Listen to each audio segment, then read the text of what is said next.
Hi hello வணக்கங்க. இன்னைக்கு காலையில சூப்பரான ஒரு மேக்ஸ் கொண்டு வந்திருக்கோங்க. Coding maths. சரியா? இது வந்து இப்போ நார்மலா எல்லா காம்படிட்டிவ் எக்ஸாம்லயும் ரீசனிங் டைப்ல கேட்க ஆரம்பிச்சாச்சு. சரியா?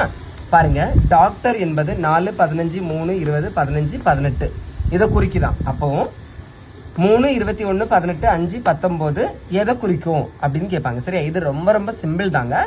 டைரக்டாவே கோட் பண்ணிருக்காங்க. டிக்கு எத்தனை 4வது, ஏ பி சி டி அந்த மாதிரி. ஓ எத்தனை 15வது, சி எத்தனை 3வது, டி எத்தனை 20வது, ஓ மறுபடியும் 15, ஆறுங்கிறது என்னது 18. டைரக்டா கோட் பண்ணிட்டாங்க. அப்போ நம்ம அப்போ இந்த நம்பரை டைரக்டா கோட் பண்ணி பார்க்கலாமா? என்ன வரும்? A B C. 21க்கு என்ன வரும்னு பார்த்தீங்கன்னா 20க்கு என்ன கொடுத்துருக்காங்க? டி. ஓகே, அப்போ யூ. 21க்கு யூ. 18க்கு என்னது? ஆர். 5க்கு எத்தனை? ஏ பி சி டி இ. 19க்கு எத்தனை? எஸ். ஓகேவா? அப்போ நம்மளுக்கு கிடைச்சிருக்கக்கூடிய ஆன்சர் என்ன? கியூ. எங்க இருக்க ஆப்ஷன்ல? CURES. ஓகேவா? இதுதான் கரெக்டான ஆன்சர். ஓகேவா? ஸோ இந்த மாதிரியும் கேட்பாங்க. இப்போ உங்களுக்கு ஹோம்ஒர்க் என்னன்னு பார்த்துட்டீங்கன்னா, டாக்டருக்கு அதே நம்பர் தான். அப்போ நர்ஸுக்கு என்ன நம்பர் வருங்கிறத மறக்காம கமெண்ட்ல சொல்லுங்க.